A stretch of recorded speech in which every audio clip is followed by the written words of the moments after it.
निर्गुण निर्विकार निर्विशेष सच्चिदानंद स्वरूप रघुवंश श्रोमणी मर्यादा पुरुषोत्तम दशरथ नंदन कौशल किशोर भगवान श्री राघवेंद्र सरकार के चरणों में कोटि कोटि प्रणाम। श्री सीताराम जी की वांगमयी प्रतिमूर्ति श्रीमन्मानस रामचरित कथा देवादिदेव महादेव भगवान भूत भावन भोलेनाथ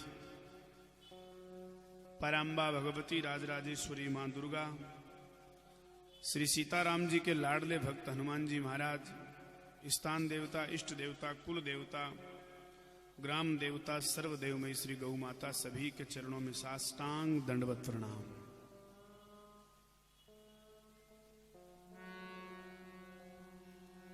परम वंदनीय प्रातः स्मरणीय श्री श्री 1008 श्री रामेश्वरानंद सरस्वती जी महाराज के पावन चरणों में बारंबार नमन। श्री राम सेवा आश्रम समिति के तत्वावधान में ये चल रही श्री राम कथा, जिसके पंचम दिवस में हम सभी लोग प्रवेश पा रहे हैं। मंच पर विराजे सभी भूदेवता और स्वर संगीत की सृष्टि करने वाले कलाकार बंधु, इस समिति के समस्त सदस्यगण और इस कॉलोनी के व इस क्षेत्र के जितने भी प्रभु प्रेमी भक्तगण, भक्तिमती माता बहनें जो कृपा करके इस पवित्र प्रांगण में विराजित है, उन सबका व्यासपीठ से बहुत बहुत हार्दिक अभिनंदन वंदन और सबको बारंबार जय जय श्री राम। प्यारे प्रभु प्रेमियों, भगवान श्री सीताराम जी की दिव्य कृपा और पूज्यपाद गुरुदेव भगवान के आशीर्वाद फलस्वरूप हम लोग ये राम कथा की अमृत वर्षा, जिसका अलभ्य लाभ प्राप्त कर रहे हैं।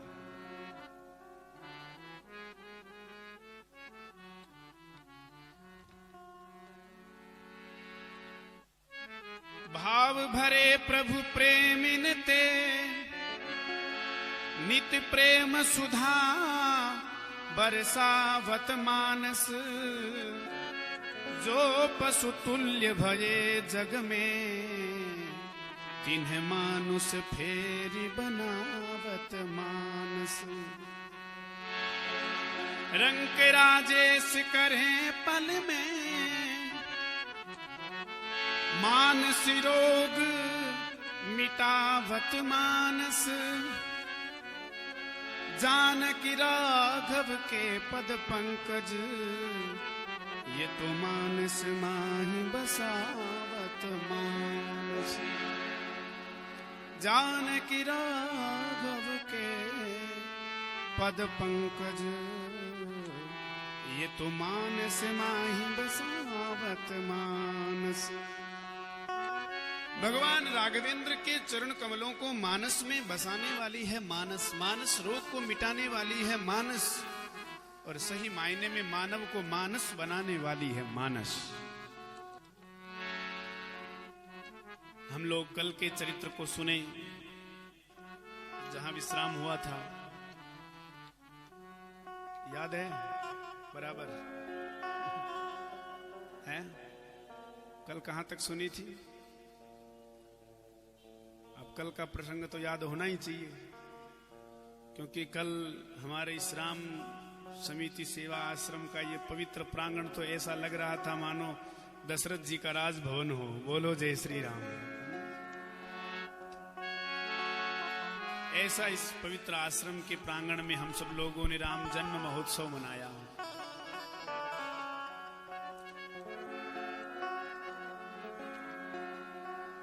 श्री चक्रवर्ती जी महाराज ने हाटक धेनु वस्त्र मणि नृप विप्रन कहूं दीन, स्वर्ण वस्त्र मणि धेनु सब बांटे। पूरे अवध में आनंद छा गया।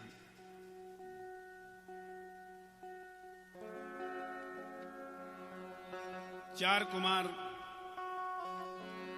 एक पुत्र मां कौशल्या जी के, एक कैकेयी अम्बा के, और दो सुमित्रा जी के,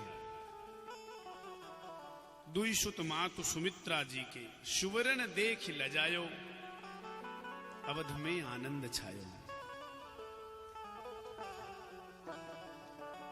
हमारे गुरुदेव भगवान कहते, उनकी एक रचना है, पाए शुभ समाचार नृप के कुमार भय, पाए शुभ समाचार नृप के कुमार भय, अवधपुर वासी मन फूले न समाये हैं, आए अनुराग भरे भूप को बधाई देन, नाय नाय शीस तिन वचन सुनाए हैं, धन्य भूपाल मणि राजेश रघुवंश धन्य, धन्य धन्य जननी सपूत जिन जाए हैं, और जीवन को फल पायो अवध निवासिन ने, चौथेपन भूपति ने 4 लाल पाए हैं।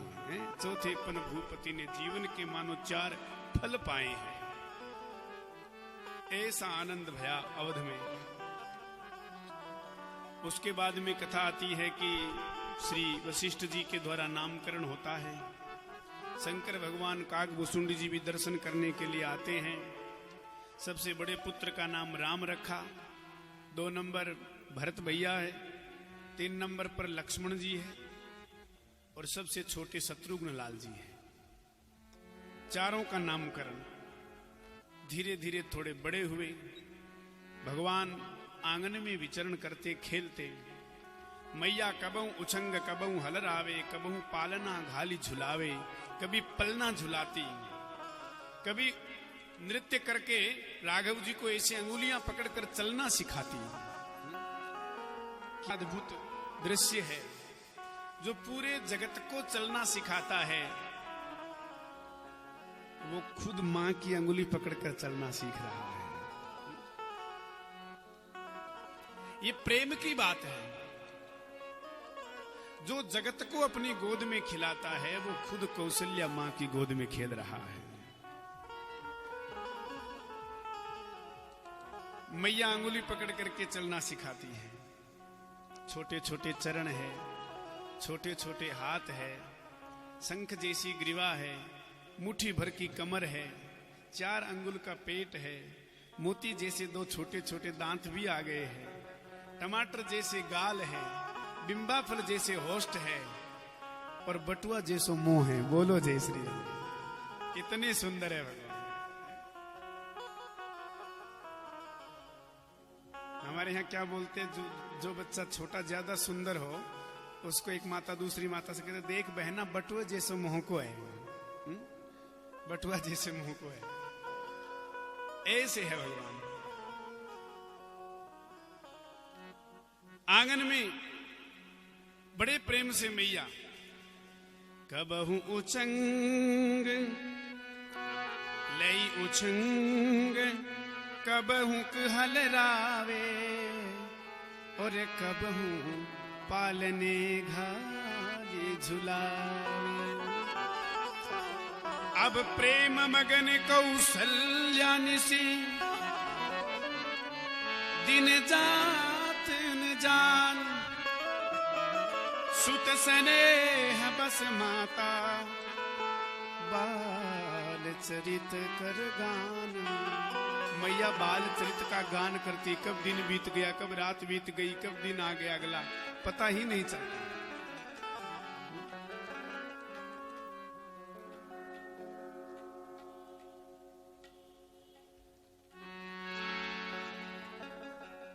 जब थोड़े बड़े हो गए प्रभु, जैसे भागवत जी में कथा आती है ना, कन्हैया जी मां यशोदा का आंचल पकड़ करके कहते, मैया चंद्र खिलौना ले हूं, चंद्र खिलौना ले हूं री मैया, चंद्र खिलौना ले हूं, और जे हूं लोट अबई अवनी पे तेरी गोद न आए हो। आज के बाद तुम्हारी गोद में नहीं आएंगे यदि चंदा नहीं देगी तो। हमारे राम जी भी मां कौशल्या से कहते हैं कि मैया हम भी चंद्रमा लेंगे। जननी की साड़ी को अंचल गही रूठे राम। मैया का आंचल पकड़ करके राम जी कहने लगे कि जननी की साड़ी को अंचल गही रूठे राम, मैया मोहि चंद्र देहूं ऐसे वचन उचारे हैं। तो मैया ने कहा, बेटा चंद्रमा को भूमि पर उतारना कोई खेल नहीं है। भूतल पे चंद्र को उतारिबो का खेल लाल, कोई खेल थोड़ी है। अनहोनी बात नहीं बस की हमारे हैं, पर सोचत राजेश राम जननी तुम्हारे गे है सर्वशक्तिमान सुत होई के पधारे हैं। अरे भूतल पे चंद्र को उतारिबो कठिन कहा, तूने तो रामचंद्र ही भूमि पे उतारे हैं। हे मैया, तुम्हारे लिए चंदा को भूमि पर उतारना कौन सी बड़ी बात है, क्योंकि आपने तो रामचंद्र ही भूमि पे उतारे हैं। चंद्रमा को उतारना कौन सी बड़ी बात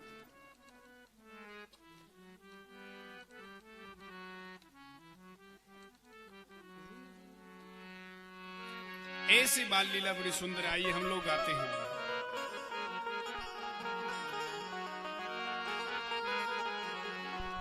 रुन झुन रुन झुन रुन झुन बाजे पग पेंजनिया, अंगनैया बिहरे राम लला। रुन झुन रुन झुन रुन झुन बाजे पग पेंजनिया, अंगनैया बिहरे राम लला। रुन झुन रुन झुन रुन झुन बाजे पग पेंजनिया, अंगनैया बिहरे राम लला। रुन झुन रुन झुन रुन झुन बाजे पग पेंजनिया, अंगनैया बिहरे राम लला।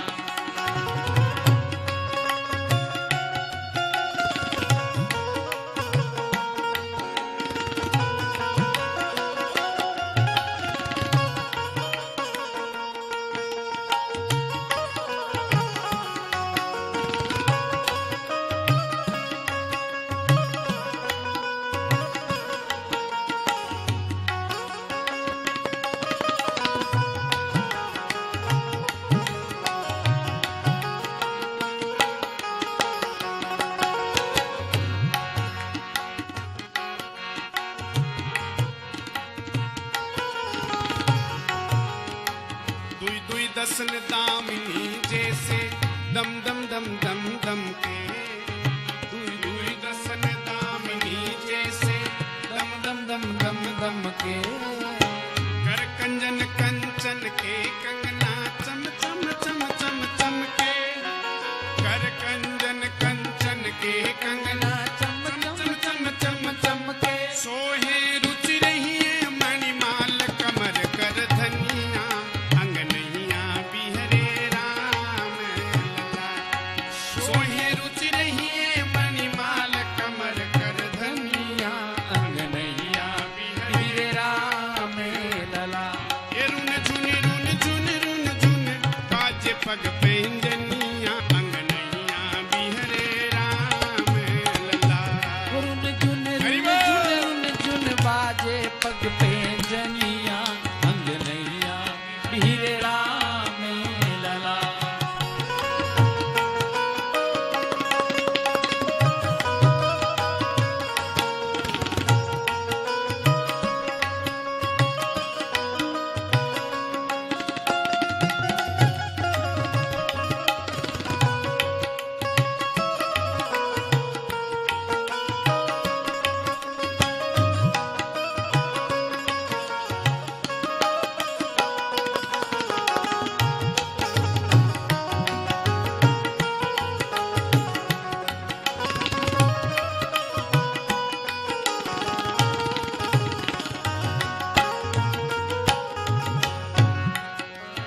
श्याम सरोज सुहावनी काया पहरे झगुली पीली, श्याम सरोज सुहावनी काया पहरे झगुली पीली। पीत झगुलिया के भीतर सू आभा झलके नीले, पीत झगुलिया के भीतर सू आभा झलके नीले। धनि धनि भाग भुसुंडी काग करे किलकनिया, अंगनैया बिहरे राम लला। धन धन भाग भुसुंडी काग करे किलकनिया, अंगनैया बिहरे राम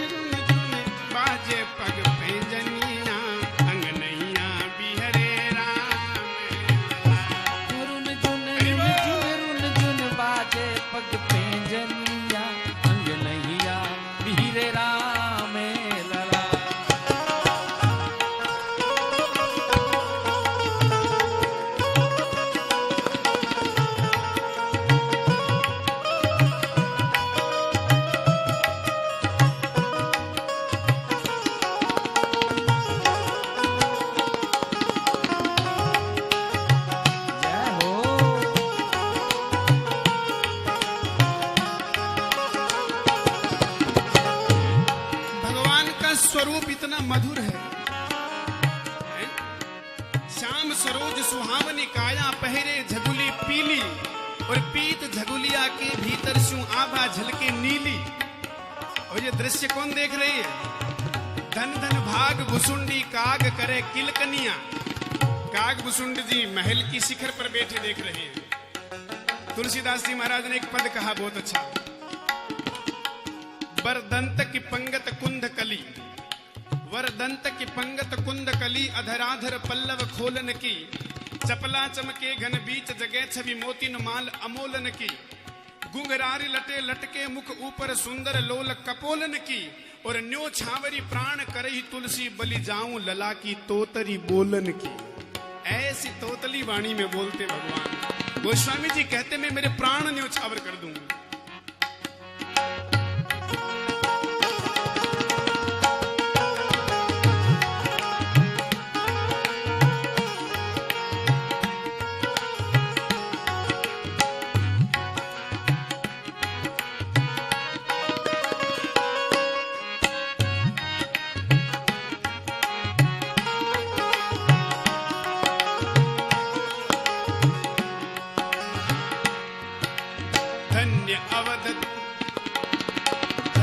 अवध धन धन नृप दशरथ धन धन तीनों मैया।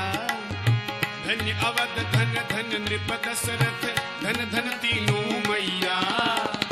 धन्य धन्य धन्य सब देख हारे, धन्य धन्य सब देख निहारे। खेलत चारू भैया चाहत जन राजेश प्रभु की चरण रज कन्या। अंगनैया बिहरे राम लला, चाहत जन राजेश प्रभु की चरण रज कन्या। अंगनैया बिहरे राम लला। रुन झुन रुन झुन रुन झुन बाजे पग पैंजनिया। अंगनैया बिहरे राम लला।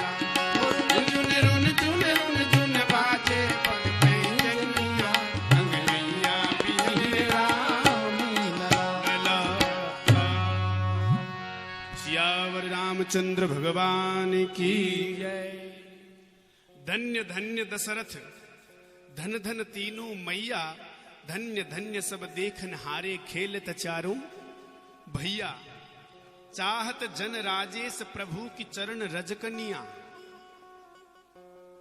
पूज्यपाद मानस के मर्मज्ञ मनीषी श्री राजेश्वरानंद जी महाराज की पावन रचना। चाहत जन राजेश प्रभु की चरण रजकनिया। अंगनैया बिहरे राम लला। ऐसे आंगन में विहार करते हैं। अब राघव जी की बाल लीला तो बड़ी सुमधुर है, पर यदि हम विस्तार से चर्चा करें तो प्रसंग बहुत है। एक बार मां कौशल्या ने भगवान को नहला धुला करके श्रृंगार करके पलना में पौधा दिया और अपने इष्ट देव की पूजा हेतु मैया स्वयं स्नान आदि करके और भोग बनाने लगी। रसोई घर में माता जी ने बड़ा सुंदर भगवान का भोग तैयार किया और फिर पूजा घर में भोग लगाने के लिए गई। और पूजा घर में देखो ये नियम है, मानस सिखाती है हमें कि घर में जब भोजन बने ना तो सबसे पहले भोग भगवान को लगाना चाहिए।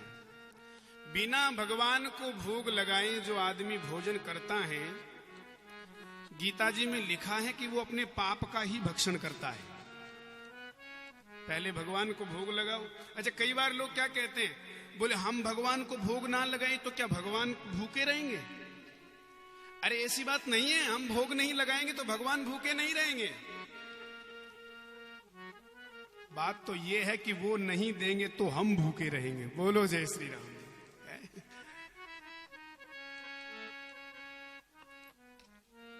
लेकिन ऐसा नियम है कि पहले भगवान को भोग लगाना चाहिए। अच्छा, इसमें दो बातें हैं। एक तो ये कि जो भी पदार्थ हमने बनाया है वो भगवान को भोग लगाने के बाद प्रसाद बन जाता है। और गीता जी में गोविंद कहते हैं, प्रसादे सर्व दुखानाम हानि रस्योपजायते प्रसन्न चेतसो यासु बुद्धि पर्यवतिष्ठते। प्रसाद खाने से बुद्धि शुद्ध हो जाती है। देखो, प्रसाद का एक अर्थ ही है प्रसाद। प्र माने प्रभु के, सा माने साक्षात, द माने दर्शन, प्रसाद प्रभु के साक्षात दर्शन। बोलो जय श्री राम। ये भगवान के दर्शन है, इसलिए प्रसाद। अच्छा, दूसरी बात क्या है, हमने जो भी पदार्थ बनाया और भगवान के सामने लेकर चले गए, आपको पता है उसमें ये अहम समाप्त हो जाएगा कि मैंने किया है। अहंकार नहीं रहेगा कि मैंने किया है, तो ये मेरा नहीं है। एक साधक ने कहा है, अरे मुझे तूने मालिक सब कुछ दिया है, मुझे तूने मालिक सब कुछ दिया है, तेरा शुक्रिया है, तेरा शुक्रिया, तेरा शुक्रिया है, तेरा शुक्रिया। जिनको दिया है भगवान ने वो सब शुक्रिया बोलेंगे उसको। मुझे तूने मालिक सब कुछ दिया है, मुझे तूने मालिक सब कुछ दिया है, तेरा शुक्रिया है, तेरा शुक्रिया, तेरा शुक्रिया है, तेरा शुक्रिया।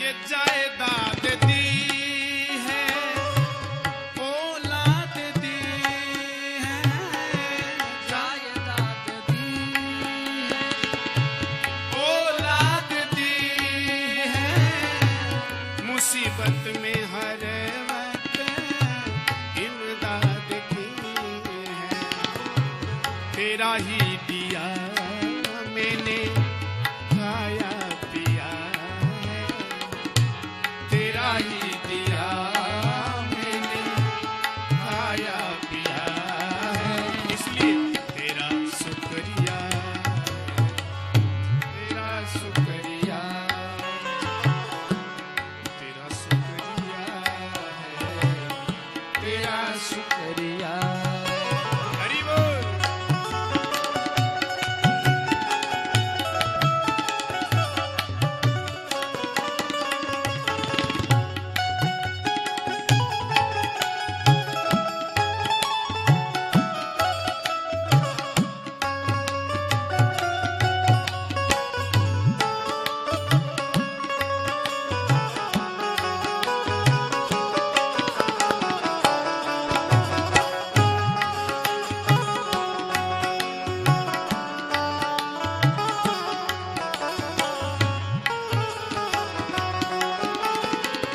मेरा ही नहीं तू सभी का है दाता, मेरा ही नहीं सबको दिया, सभी का है दाता, सभी को सभी कुछ देता दिलाता, सभी को सभी कुछ तू देता दिलाता, तेरी इस मोहब्बत ने पागल किया है, तेरी इस मोहब्बत ने पागल किया है, तेरा शुक्रिया है, तेरा शुक्रिया है, तेरा शुक्रिया है, तेरा शुक्रिया।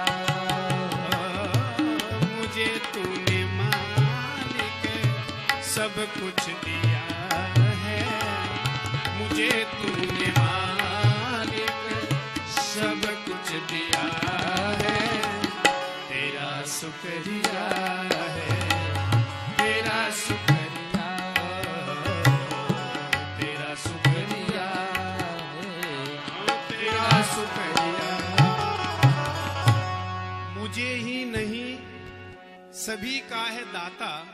और सभी कुछ तू देता दिलाता, सब कुछ देने वाला दाता एक राम जी भिखारी सारी दुनिया, राम एक देवता पुजारी सारी दुनिया, तो सभी को देने वाले हैं। तो ये भाव समाप्त हो जाएगा कि मैंने किया है, फिर ये भाव रहेगा कि मैंने नहीं है प्रभु, ये तो आपने दिया है और आपका दिया हुआ पहले आप पाइए, इसलिए भोग लगाना चाहिए। वैदिक मंत्र नहीं आता हो तो श्लोक ही बोलना चाहिए, श्लोक नहीं आता हो तो कोई दोहा छंद ही बोल देना चाहिए। राम कहे सुख उपजे, कृष्ण कहे दुख जाए, महिमा महाप्रसाद की प्रभु लीजो भोग लगाए। कुछ भी नहीं आता हो तो भी प्रसाद भोग रख करके, तुलसी जी धर करके, पर्दा लगा करके, घंटी बजा करके, आंख बंद करके भगवान से ऐसी प्रार्थना करे कि आप प्रसाद पाएं। देखो तुलसी जी धर दी तो भगवान भोग पक्का लगाते हैं, क्योंकि तुलसी है कौन? तुलसी भगवान की परम प्रेयसी पत्नी है। और आपको पता है बाकी कोई खिलाएं तब खाएं या न खाएं, तो और धर्म पत्नी जी जब खिलाती है तो चुपचाप बैठ के खा लेते हैं, कोई भी हो। बोलो जय श्री राम है। इसलिए हमारे यहाँ तुलसी जी भोग में धरी जाती है, क्योंकि हम लोग तो जानते नहीं भगवान को मीठा पसंद है कि खट्टा की चटपटा की है, नमकीन की, कैसा खाते हैं वो। हमने जैसा पदार्थ बनाया है, बनाने के बाद तुलसी धर दी तो इसमें हमारी जिम्मेवारी खत्म। क्यों? क्योंकि अब जैसा ठाकुर जी को प्रसाद रुचिकर लगता है वैसा तुलसी माता स्वाद बना देती है, फिर पाइए प्रेम से। इसलिए तुलसी धरते हैं पहले।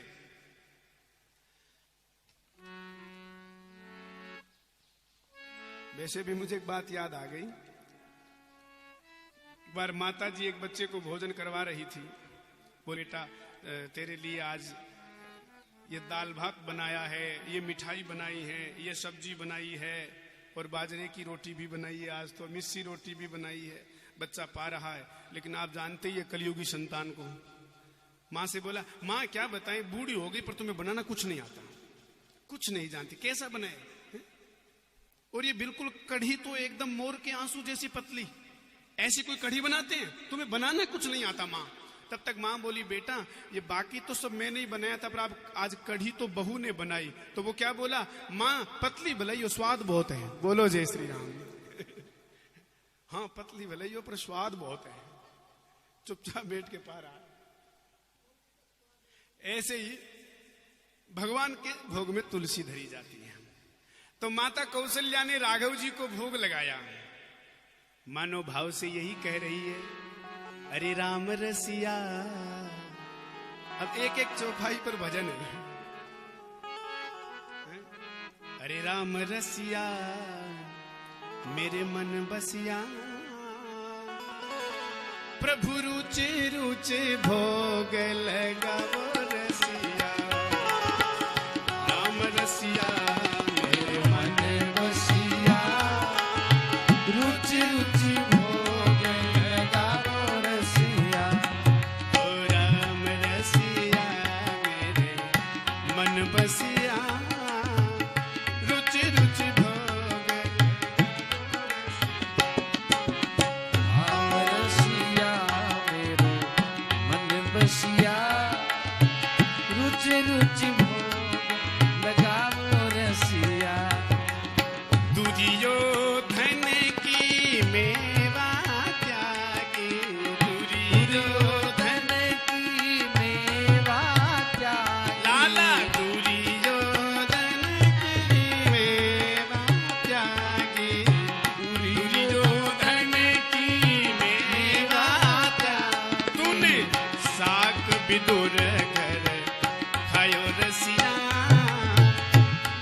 तूने खायो रसिया, रुचे रुचे भोग लगावो रसिया।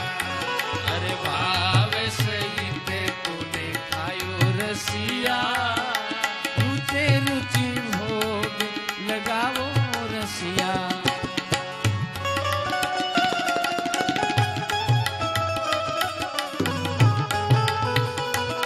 जय जय।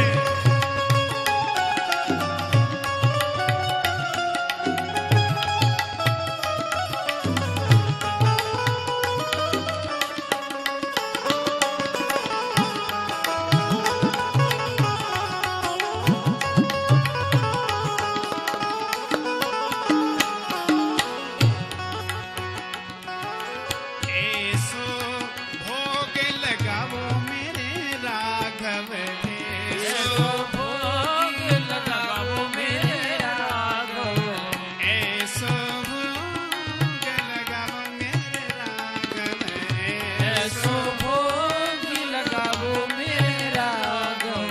सब अमृत होई जावे रसिया, रुच रुच भोग लगावो रसिया। सब अमृत होई जावे रसिया, रुचे रुचि भोग लगावो रसिया। मीराबाई कहे गिरिधर नागर, मीराबाई कहे गिरिधर नागर, बाई मीरा कहे प्रभु नटवर नागर। भाई मीरा के वे प्रभु नटवर नागर। चरण कमल चित गावो रसिया, रुच रुच भोग लगावो रसिया। चरण कमल चित गावो रसिया, अरे रुचे रुचि भोग लगावो रसिया। बोली राघवेंद्र सरकार की। जय। अब माता जी ने जो ही भोग लगा करके पर्दा हटाया तो क्या देखा? भगवान श्री राम राघव जी बैठे बैठे प्रसाद पा रहे हैं। मां ने कहा, हे भगवान, अभी तो मैंने पलना में पोढ़ाया था, फिर पूजा घर में कैसे? तो दौड़ी दौड़ी मैया गई और जाकर पलना में देखा तो भगवान वहां सो रहे हैं। अब दौड़कर फिर पूजा घर में आई तो भगवान वहां प्रसाद पा रहे हैं। राम ललना हो राम ललना, आज मंदिर में जीम रहे राम ललना। अब माता को लगा कि हे भगवान, मैं कोई सपना देख रही हूं कि मेरी कोई मति में भ्रम हो गया कि कोई देवता की माया है कि ये सब क्या है। वो कभी पूजा घर में जाएं, कभी राघव जी के शयन कक्ष में जाएं, दौड़ रही है मां। और इस तरह से माता को दौड़ते देखा, भयभीत देखा तो भगवान मधुर मुस्कुराए। प्रभु हंसी दीन मधुर मुस्कानी। और जो ही हंसे, क्योंकि मां तो सोच रही है कि हे भगवान, ये क्या है?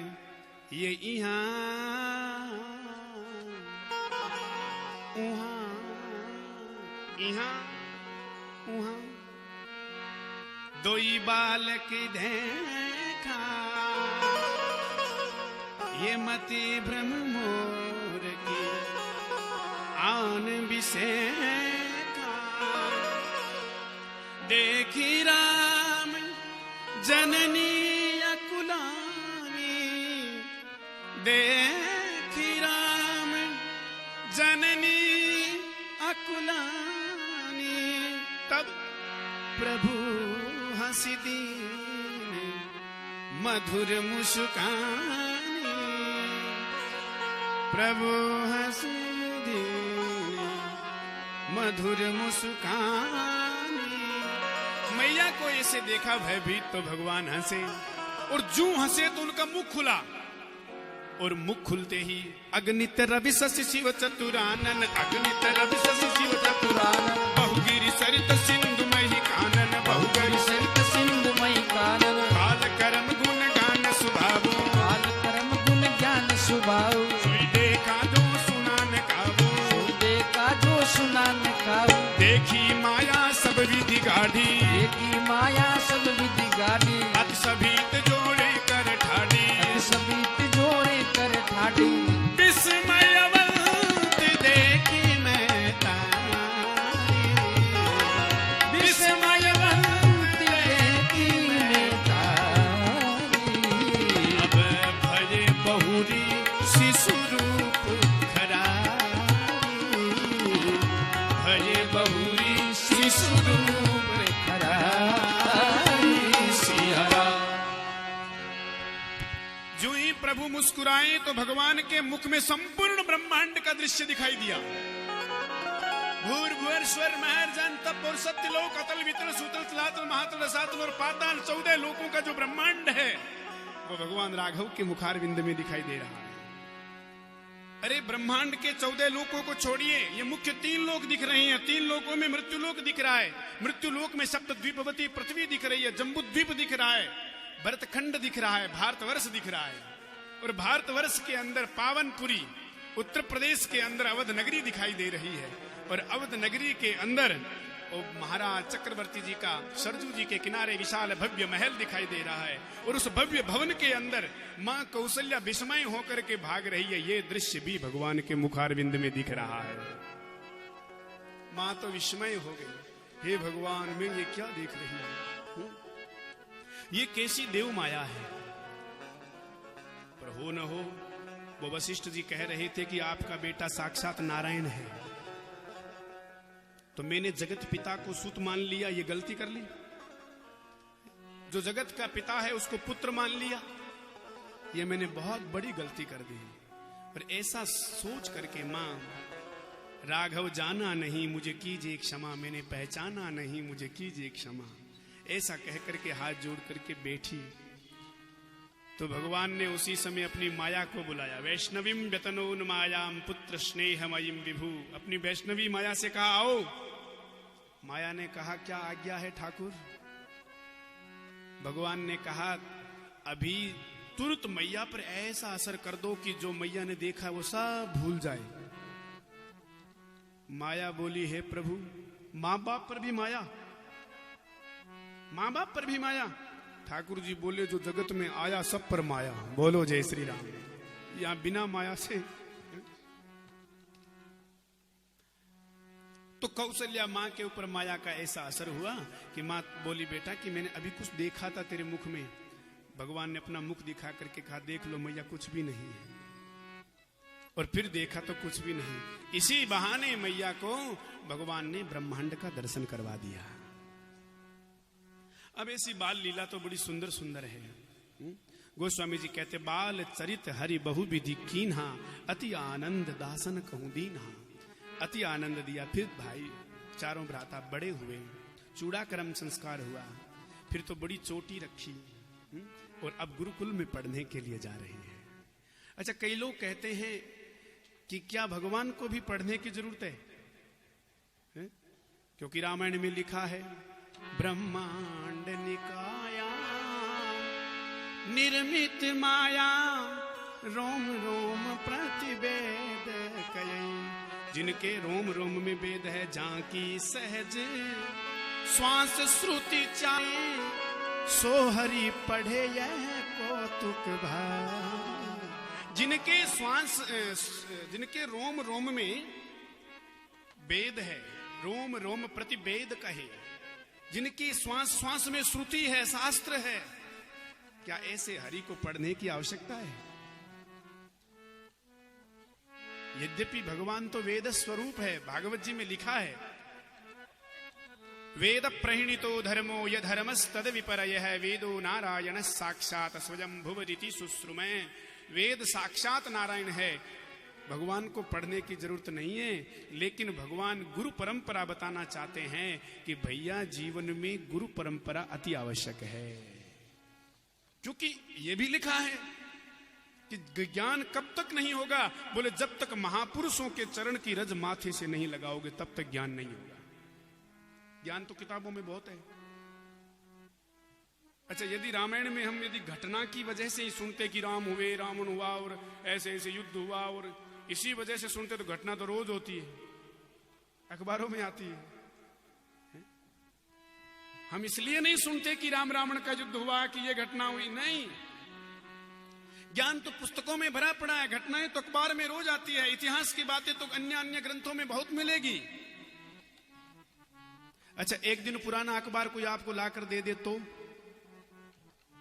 आप क्या बोलते हो? अरे कल का उठा कर लाए, तुरंत फेंक देते हो, ये तो पुराना है, क्या करूं, कल का अखबार, आज का लाऊं। जब तुम एक दिन पुराना अखबार नहीं पढ़ सकते तो युगों पुरानी रामायण क्यों पढ़ रहे हो?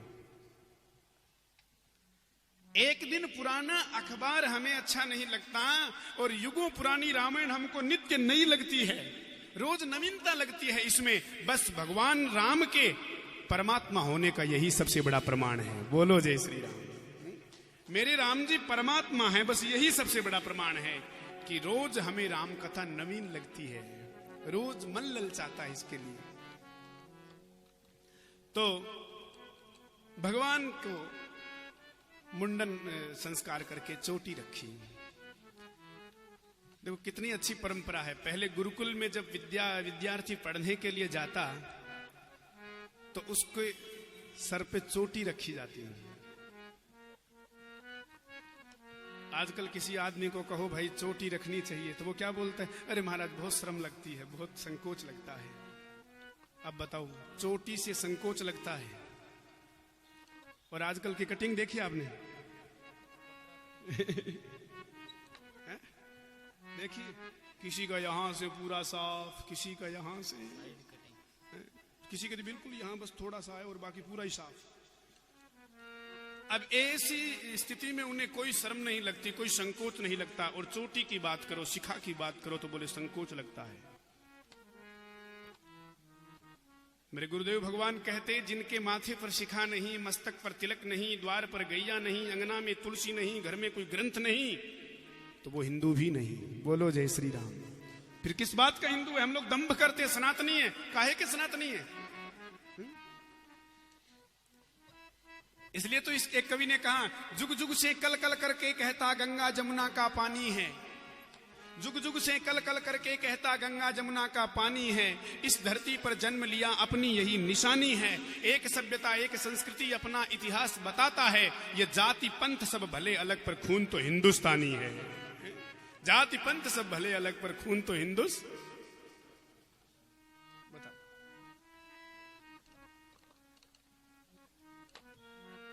अपने माथे पे शिखा रखाएंगे हम और मस्तक पे चंदन लगाएंगे हम। हरे राम चरणों में, कृष्ण चरणों में बारी बारी जाएंगे। हम तो हिंदू हिंदू कहाएंगे। चरणों में बारी बारी जाएंगे। हम तो हिंदू है, हिंदू कहाएंगे।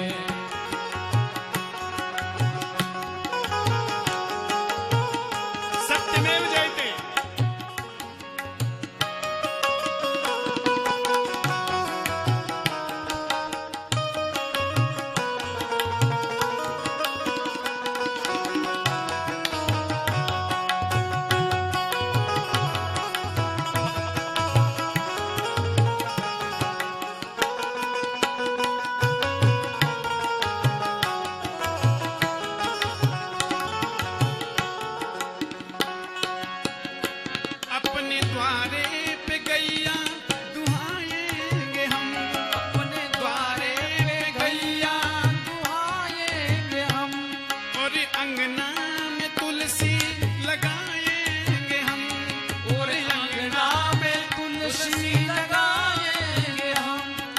गंगा और जमुना नहाएंगे। हम तो हिंदू हिंदू कहाएंगे।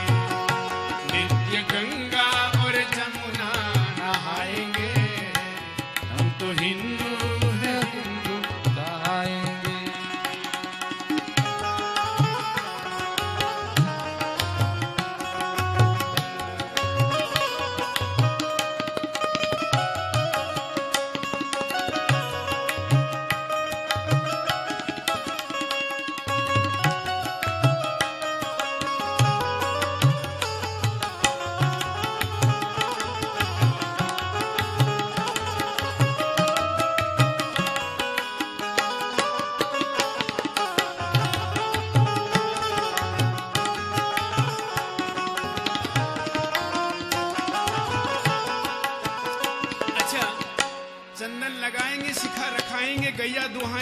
ही लगाएंगे। पांचवा नियम, गीता रामायण भागवत बांचेंगे हम। गीता रामायण भागवत बांचेंगे हम। रामचरणों में झूम झूम नाचेंगे हम। रामचरणों में झूम झूम नाचेंगे हम। अपना धर्म तो हम भी निभाएंगे, हम तो हिंदू हिंदू कहाएंगे। अपना धर्म तो हम भी निभाएंगे, हम तो हिंदू हिंदू कहाएंगे।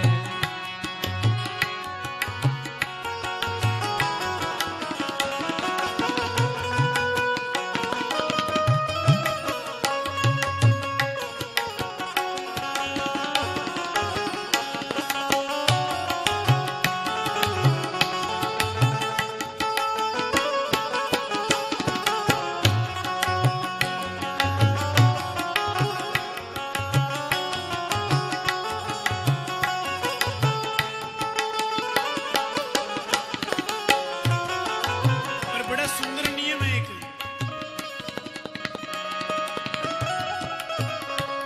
बिनु कारण किसी को न छेड़ेंगे हम। बिन कारण किसी को न छेड़ेंगे हम। बिनु कारण किसी को न छेड़ेंगे हम। बिन कारण किसी को न छेड़ेंगे हम। अच्छा, छेड़ने पर किसी को न छोड़ेंगे हम। छेड़ने पर किसी को न छोड़ेंगे हम। भारत माता पे हो, भारत माता पे सर्वस्व लुटाएंगे, हम तो हिंदू हिंदू कहाएंगे। भारत माता पे सर्वस्व लुटाएंगे, हम तो हिंदू हिंदू कहाएंगे। हे राम चरणों में हो, कृष्ण चरणों में बारी बारी जाएंगे, हम तो हिंदू हिंदू कहाएंगे, हम तो हिंदू हिंदू कहाएंगे। बोले सत्य सनातन धर्म की। इसलिए भैया धर्म की व्याख्या तो बहुत अद्भुत है। हमारे शास्त्र कहते हैं धर्मो रक्षति रक्षित है। धर्म की रक्षा हम लोग करेंगे तो धर्म भी हमारी रक्षा करेगा, ये पक्की बात है। अच्छा, धर्म की रक्षा जिन्होंने नहीं करी उनके परिणाम देख लो।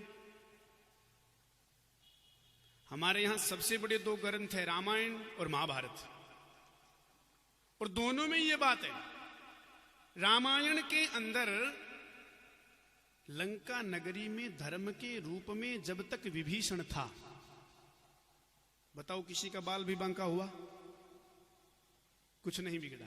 और धर्मरूपी विभीषण को लात मार करके रावण ने निकाल दिया कि निकलो यहां से। मम पुर बसी तपसी न पर प्रीति, सठ मिलु जाई तीनहु कहीं नीति, और अस कहीं कीहने से चरण प्रहारा। यद्यपि विभीषण जी ने कुछ नहीं कहा, लेकिन भगवान साधु का अपमान नहीं देख सकते। साधवो हृदयम, भगवान स्वयं कहते हैं, अहम भक्त पराधीन यशवतंत्र इव द्विजय, साधु विदग्रस्त हृदयो भक्तैर भक्त जनप्रिय है। मैं भक्तों के अधीन हूं। और विभीषण जी का अपमान हुआ तो परिणाम देख लो, लंका के अंदर एक भी सुहागिन स्त्री नहीं बची। हाँ, और बिल्कुल यही बात महाभारत में है। जब तक विदुर जी धर्म के रूप में कौरव पक्ष में हैं, तब तक कौरवों का बाल भी बांका नहीं हुआ। और जिस दिन विदुर रूपी धर्म को दुर्योधन ने दास पुत्र कह करके निकाल दिया, विदुर धर्म के साथ है चुका रहा है मोल, अपने पद को त्याग रहा अपनी आंखें खोल। विदुर ने जब महामंत्री का पद त्याग दिया, विदुर जी चले गए, तो पता है परिणाम क्या हुआ, सब लोग जानते हैं। व्यास जी महाराज ने लिखा है, सय निर्गता कौरव पुण्य लब्धो, कौरवों का बचा खुचा पुण्य समाप्त हो गया। इसलिए जब जब जहां जहां धर्म का अपमान हुआ है, स्थिति वही महाभारत और मानस वाली हुई है। इसलिए धर्म रक्षा जीव को सदैव करनी चाहिए। तो मैं प्रसंग ये निवेदन कर रहा था आपसे कि भगवान भी गुरुकुल में पढ़ने के लिए गए, बड़ी शिखा रखी, चोटी रखी। और एक जमाना था जब हमारे राष्ट्र पर मुगलों ने आक्रमण किया, जी भर के लूटा, तो सबसे पहला काम किया धर्म परिवर्तन कराने का। शिखा काटी गई, यज्ञोपवीत छीन ली गई। पर धन्य है, शर्त रखी थी मुगलों ने, कहा कि देखो या तो ये शिखा कटाओ, इस्लाम कबूल करो, नहीं तो दीवार में जिंदा चुन जाने के लिए तैयार हो जाओ। लेकिन धन्य है मेरे भारत राष्ट्र के वो महापुरुष जिन्होंने कहा कि हमें दीवार में जिंदा चुन जाना मंजूर है, मगर चोटी नहीं कटाएंगे, शिखा नहीं कटाएंगे। और भले आदमी आज तो हाथों काटे हैं, अपने ही हाथ से काट रहे हैं। अच्छा, और तो और शहरों में तो ये स्थिति है, भाइयों की चोटी गायब सो गायब, बहनों की चोटी भी छोटी, बोलो जय श्री राम, वो भी इतना ही रखती है। जबकि स्त्री का सर्वोत्तम श्रृंगार आभूषण केस है, नहीं कटाना। आपने सुना होगा भगवान का एक नाम है केशव। सब लोग बोलते हैं ना कीर्तन, अच्युतम केशवम राम नारायणम कृष्ण दामोदरम, बोलते केशव। तो भगवान का एक नाम केशव। केशव क्यों है? क्योंकि भगवान जब जब कोई भारतीय नारी के केश पकड़ता है, कोई आबरू और अस्मिता पर हाथ डालता है, तब तो भगवान स्वयं दौड़ करके आते हैं, इसलिए उनका नाम हो गया केशव।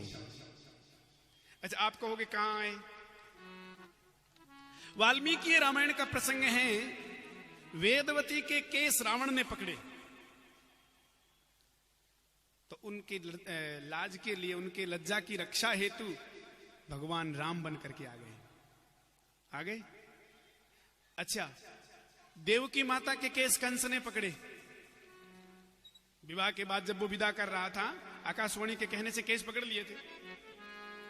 तो देवकी माता के केस कंस ने पकड़े, तो बताओ भगवान श्याम सुंदर आए कि नहीं? और महाभारत के अंदर द्रौपदी के केस दुशासन ने पकड़े, तो भगवान वस्त्र बनकर आए कि नहीं? जब जब किसी ने भारतीय नारी के केश पकड़े, तब तब भगवान स्वयं दौड़ करके आए, तो नाम ही केशव हो गया। लेकिन आजकल भारतीय नारी ही इतनी समझदार हो गई, बोले रोज रोज क्यों भगवान को आना पड़े, इसलिए उसने कटा ही दिए। बोलो जैसे बोले रोज आना पड़ेगा, इससे अच्छा है।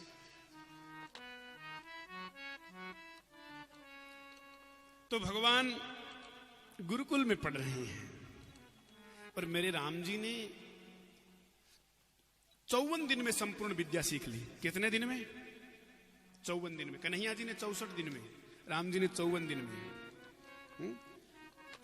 और गुरु गृह में भगवान ने 5 बातें बहुत जोरदार सुंदर, देखो रामायण में लिखा है, गुरु गृह पढ़न गजे रघुराई, अल्प काल विद्या सब आई। पाई नहीं, खुद ही आई। और विद्या कब आएगी? बोले जब संस्कार होंगे तो शिक्षा दौड़ी चली आएगी। बोलो जय श्री राम। क्योंकि आचरणहीन आदमी को, संस्कार विहीन आदमी को वेद भी पवित्र नहीं कर सकते हैं। आचारहीनो न पुनंति वेदा। इसलिए 5 बातें बड़ी जोरदार है, बड़ी अच्छी है, बड़ी सुंदर और जीवनोपयोगी है। कौन कौन सी? सबसे पहले भगवान ने सीखा